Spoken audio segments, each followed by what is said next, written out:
अस्सलामुअलैकुम जी and welcome back to my channel. उम्मीद करती हूँ आप सब लोग ठीक ठाक होंगे, खैरियत से होंगे।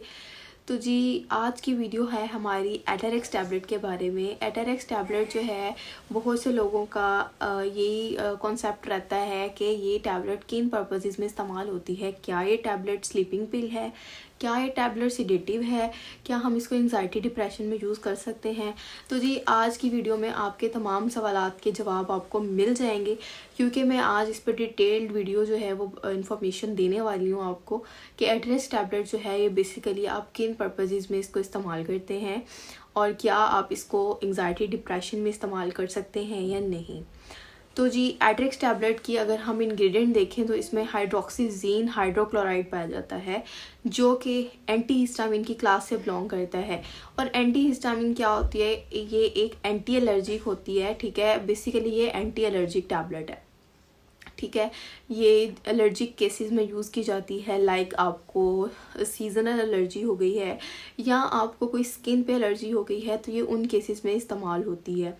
ठीक है, सीजनल एलर्जी में आपको आ जाता है कोई वायरल इन्फेक्शन हो गया, मतलब फ्लू वगैरह हो जाता है, रिनाइटिस हो जाता है, तो उन केसेस में आप इसको इस्तेमाल कर सकते हैं।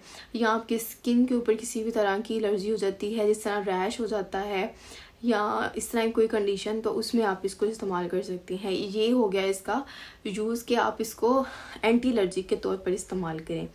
तो जी अब हम मैकेनिज्म ऑफ एक्शन देख लेते हैं कि ये टैबलेट एंटी एलर्जिक के तौर पर किस तरह से एक्ट करती है। तो जी ये टैबलेट जो है ये हमारे ब्रेन पर एक्ट करती है, और जो हमारे ब्रेन में केमिकल सब्सटेंस होता है हिस्टामीन, इसने उसकी रिलीज़ को ब्लॉक करना होता है। क्योंकि हिस्टामीन जो है जो हमारे ब्रेन में प्रोड्यूस हो रहा होता है, रिलीज़ हो रहा होता है, वो क्या करता है, एलर्जी कॉज करता है, वो एलर्जी मीडिएटर है। तो हमने क्या करना है कि हिस्टामीन के रिलीज़ को ब्लॉक करना है। तो ये टैबलेट क्या करेगी, उसकी रिलीज़ को ब्लॉक करेगी। इससे क्या होगा कि एलर्जिक रिएक्शन हमारी बॉडी में बहुत ज़्यादा कम हो जाएंगे। तो इस तरह से ये एंटी एलर्जी के तौर पर एक्ट करती है। उसके साथ साथ ये कि क्या ये स्लीपिंग पिल है, क्या हम इसको एंजाइटी डिप्रेशन में इस्तेमाल कर सकते हैं। तो जी हाँ, ये एक स्लीपिंग पिल है।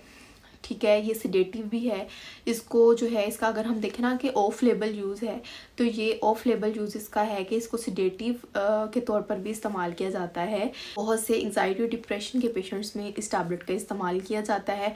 नो डाउट बहुत से डॉक्टर्स जो है वो इसको रिकमेंड करते हैं उन लोगों में जिनको नींद के मसाइल होते हैं, रात को नींद नहीं आती, या मतलब इंसोम्निया के पेशेंट्स हों, तो उनमें भी इस टैबलेट को इस्तेमाल किया जाता है। लेकिन ये इसका ऑफ लेबल यूज़ है ये एंटी एलर्जिक। अब हम बात कर लेते हैं कि इस टैबलेट को इस्तेमाल किस तरह से करना है। How to use Atarax tablet.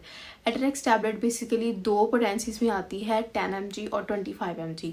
ठीक है, आपका डॉक्टर जो है वो आपकी कंडीशन के अकॉर्डिंग आपको पोटेंसी बताएगा कि आपने कौन सी इस्तेमाल करनी है। और आप इसको विद और विदाउट मील ले सकते हैं। आप इसको दिन में 3 मरतबा इस्तेमाल कर सकते हैं, लेकिन आपने इसको जब भी इस्तेमाल करना है रोज़ाना आपने इसको एक रेगुलर इंटरवल पे इस्तेमाल करना है। तो जी अब बात कर लेते हैं कि कौन लोग इसको इस्तेमाल नहीं कर सकते, किन लोगों में ये कॉन्ट्राइंडिकेटेड है।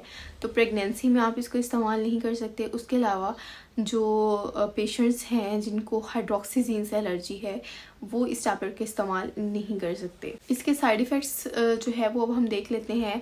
तो इसके साइड इफ़ेक्ट्स में आपको आ जाता है कि आपको डिस्कम्फर्ट हो सकता है स्टमक में, मतलब कि आपका मैदा को थोड़ा डिस्टर्ब हो सकता है। उसके साथ साथ आपको चक्कर वगैरह आ सकते हैं, या आपके पेट में गैस हो सकती है, या सर दर्द वगैरह। तो जी ये थी इन्फॉर्मेशन एटरएक्स टैबलेट के बारे में। आई होप कि आपको एटरएक्स टैबलेट की इन्फॉर्मेशन पसंद आई होगी। तो जी वीडियो को ज़रूर लाइक कर दीजिएगा। थैंक यू, अल्लाह हाफिज़।